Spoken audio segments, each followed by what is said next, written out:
Hello everyone.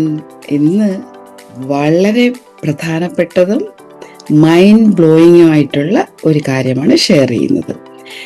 എൻ്റെ coaching ജീവിതത്തിൽ ഒരുപാട് ആൾക്കാരെ കണ്ടുമുട്ടാനും കോച്ചിങ് കൊടുക്കാനും കോച്ചിങ് പഠിപ്പിക്കാനും ഉള്ള ഭാഗ്യം ഉണ്ടായിട്ടുണ്ട്. അതിൽ ഞാൻ മനസ്സിലാക്കിയിട്ടുള്ള ഒരേ റിസോഴ്സും ഓപ്പർച്യൂണിറ്റിയും കഴിവും ഒക്കെ ഉള്ള ആൾക്കാർ, ടൈമും റിസോഴ്സും ഒക്കെ ഉള്ള ആൾക്കാരില്ലേ, പക്ഷേ റിസൾട്ട് ഡിഫറെൻ്റ് ആണ്. നമുക്കറിയാം, ഒരു ക്ലാസ്സിലെ കുട്ടികളാണെങ്കിലും ഡിഫറെൻ്റ് ആയിരിക്കില്ല. അതേപോലെ ഈ ഡിഫറൻസ് വരുന്നതിൻ്റെ ഒരൊറ്റ റീസണേ ഉള്ളൂ, അവരുടെ മൈൻഡ് സെറ്റാണ്.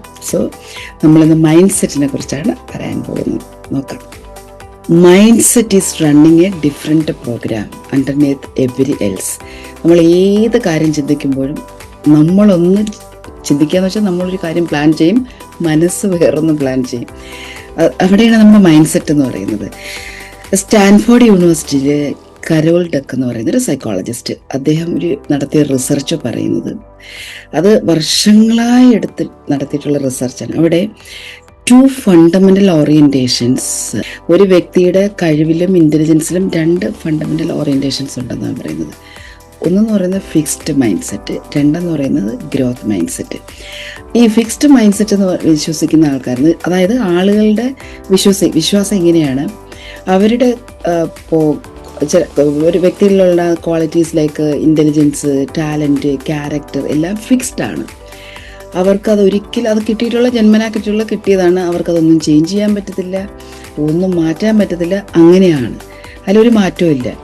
അപ്പോൾ അവരെ സംബന്ധിച്ചിടത്തോളം അവർക്കൊരു ഫെയിലിയർ വന്നാൽ, ഒരു തോൽവി വന്നാൽ, അത് പെർമനൻ്റ്ലി അത് തോൽവിയാണ്, ഒരു മാറ്റം വരുത്താൻ പറ്റില്ല എന്നാണ് ഒരു കാറ്റഗറി ആൾക്കാരുടെ വിശ്വാസം. അടുത്ത ആൾക്കാർ വിശ്വസിക്കുന്നത് ഫെയിലിയർ അല്ലെങ്കിൽ ഈ പറയുന്ന എബിലിറ്റീസ്, ഇതെല്ലാം നമുക്ക് ഡെഡിക്കേഷനിലൂടെയും ഹാർഡ് വർക്കിലൂടെയും ചേഞ്ച് ചെയ്യാൻ പറ്റും, മാറ്റാൻ പറ്റും എന്നുള്ളതാണ്. അവരെ സംബന്ധിച്ചിടത്തോളം ഫെയിലിയർ എന്ന് പറയുന്ന ഒരു ഫീഡ്ബാക്ക് മാത്രമാണ്, അവരുടെ ഐഡൻറ്റിറ്റിയെ അല്ല. 2 വ്യത്യാസം ഒന്ന് ആലോചിച്ച് നോക്കിയേ.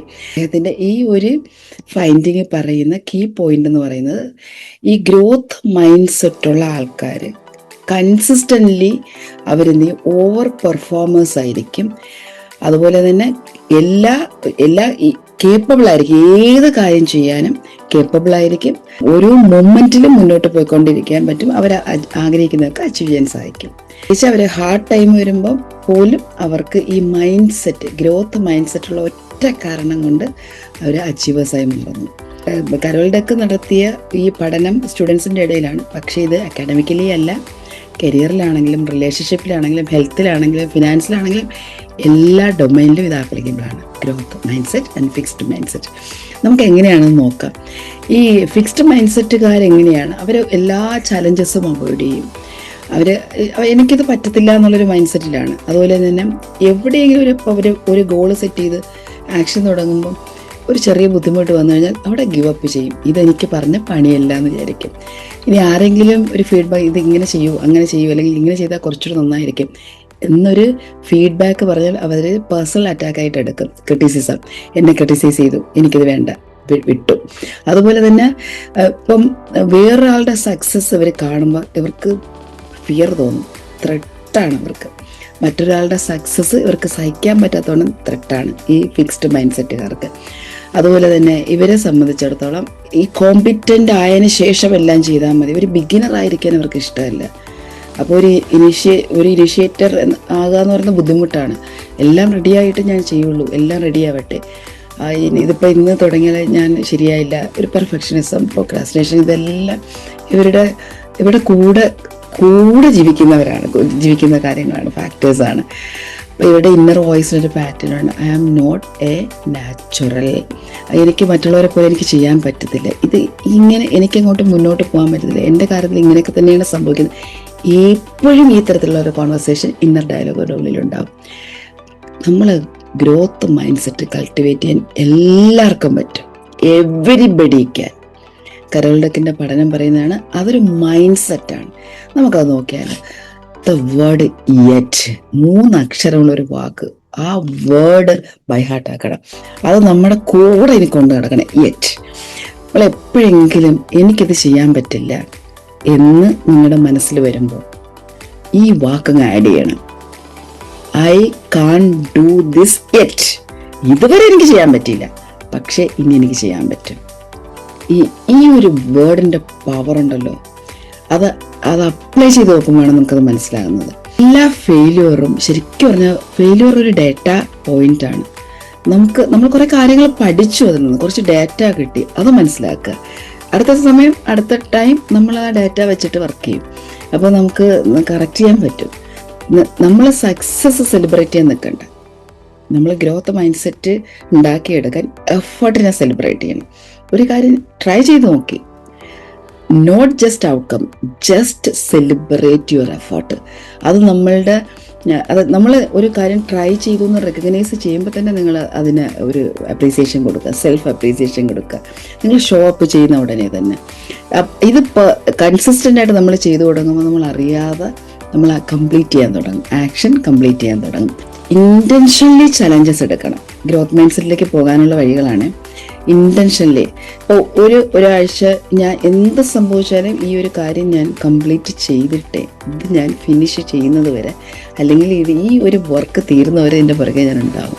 ഒരു വീഡിയോ എടുക്കലാകട്ടെ, അല്ലെങ്കിൽ ഒരു പ്രോഗ്രാം അനൗൺസ് ചെയ്യലാകട്ടെ. എൻ്റെ കോച്ചുമാരാണ് ഒരുപാട് പേരും ഈ വീഡിയോ കാണാൻ സാധ്യതയുള്ളത്. ഒരു ഫ്രീ വെബിനാർ കൊടുക്കുന്നതിനെ കുറിച്ച്, അല്ലെങ്കിൽ ഒരു പുതിയ ഒരു പ്രോഗ്രാം ഡിസൈൻ ചെയ്യുന്നതിനെക്കുറിച്ച് ഇത് ചെയ്ത് തീർക്കുക. അത് 1 വീക്ക് എടുത്തോട്ടെ, 2 വീക്സ് എടുത്തോട്ടെ, നോ പ്രോബ്ലം. ഗ്രോത്ത് മൈൻഡ് സെറ്റുകാർ അത് തീരുന്നത് വരെ അതിൽ വർക്ക് ചെയ്യണം. അത് വർക്ക് ചെയ്യുന്ന സമയത്ത് ഓട്ടോമാറ്റിക്കായിട്ട് പതുക്കെ നമ്മൾ കൂടുതൽ പോസിബിലിറ്റീസിലേക്ക് മൂവ് ചെയ്യാൻ തുടങ്ങും. ഞാൻ എല്ലാ വീഡിയോയിലും പറയാറുണ്ട് ഒരു Vedantic perspective. I love Vedanta, I love spirituality. അത് ഞാൻ ഒരുപാട് ഇഷ്ടപ്പെടുന്ന ഒരു ഏരിയ ആയതുകൊണ്ടാണ് അതിൽ നിന്നും ഒരു പോയിന്റ് പറയുന്നത്. നമ്മൾ പറയില്ല ഈഗോ മൈൻഡ് അല്ലെങ്കിൽ അഹങ്കാരം എന്നാണ് പറയുന്നത്. അത് എപ്പോഴും ഫിക്സ്ഡ് ഐഡൻറ്റിറ്റിയാണ്. എനിക്കിത്രയും മതി, ഞാനിങ്ങനെയാണ്, I am this kind of person, not that kind. ഇത് ഒരു ഈഗോയിൽ നിന്ന് വരുന്നതാണ്. പക്ഷെ ദ സെൽഫ്, ആത്മൻ, അങ്ങനെ ഒരു ലിമിറ്റേഷൻ ഇല്ല. അവിടെയാണ് ഈ ഗ്രോത്ത് ഉണ്ടാകുന്നത്. കോൺഷ്യസ്നെസ്സിൻ്റെ എക്സ്പാൻഷൻ വരുമ്പോൾ നമ്മളറിയാതെ ഗ്രോത്ത് മൈൻഡ് സെറ്റ് വർക്ക് ചെയ്യും. ശരിക്കും പറഞ്ഞാൽ every obstacle is A grace in disguise. ഒളിഞ്ഞിരിക്കുന്ന ഗ്രേസാണ് ഓരോ തടസ്സങ്ങളും. ആ തടസ്സങ്ങളൊന്ന് മാറ്റി നോക്കിയാൽ തീർച്ചയായിട്ടും നിങ്ങൾക്ക് അവിടെ നിധി കണ്ടെത്താൻ സാധിക്കും. പാസീവായിട്ട് അക്സെപ്റ്റ് ചെയ്യാനുള്ളതല്ല, ആക്റ്റീവ് കോൺഷ്യസ് എക്സ്പാൻഷനാണ്. ട്രൈ ചെയ്ത് നോക്കുക. അടുത്ത പ്രാക്ടീസിൽ നമുക്ക് ചെയ്യാൻ പറ്റുന്നത് ഇവിടെയാണ്. നിങ്ങൾ ഫിക്സ്ഡ് മൈൻഡ് സെറ്റ് കാണിച്ചിട്ടുള്ളത്, അത് അപ്ലൈ ചെയ്തിട്ടുള്ള 3 ഏരിയ എടുക്കുക. അവിടെ നമ്മൾ എന്ത് ചെയ്യണം, 3 ഏരിയയിൽ ഓരോന്നും എടുത്തിട്ട് ഓരോ ആക്ഷൻ എടുക്കുക. അപ്പോൾ 180 ഡേയ്സിൽ 180 ഡേയ്സാണ് നമ്മുടെ മന്ത്ര എന്ന് പറയുന്നത്. ആ 180 ഡേയ്സ് കഴിയുമ്പോൾ നമ്മൾ കംപ്ലീറ്റ് ഗ്രോത്ത് മൈൻഡ് സെറ്റുള്ളൊരു വ്യക്തിയായി മാറണമെങ്കിൽ ഇപ്പോഴേ ഫിക്സ്ഡ് മൈൻഡ് സെറ്റുള്ള ഏരിയ കണ്ടുപിടിക്കുക, ഒരു ആക്ഷൻ എടുക്കുക. 3 ഏരിയ കണ്ടുപിടിക്കുക, ഒരു ആക്ഷൻ എടുക്കുക. തീർച്ചയായിട്ടും ഈ മൈൻഡ് സെറ്റ് ഷിഫ്റ്റ് നമ്മുടെ ലൈഫ് തന്നെ ഷിഫ്റ്റ് ചെയ്യും. അപ്പോൾ അങ്ങനെ ലൈഫ് ഷിഫ്റ്റ് ചെയ്യുന്ന ഓരോരുത്തരും, ഈ ജേണിയിൽ പങ്കെടുത്തിട്ടുള്ള ഓരോരുത്തരും, ഇത് ആദ്യമായിട്ട് കാണുന്ന ഒരാളാണെങ്കിൽ ഇതിന് മുൻപുള്ള വീഡിയോ കാണുക, ഈ യാത്രയിലേക്ക് എന്നോടൊപ്പം വരിക. തീർച്ചയായിട്ടും നമുക്ക് ഒരുമിച്ച് മുന്നോട്ട് പോകാം. Thank you so much. Have a great day. Bye, take care.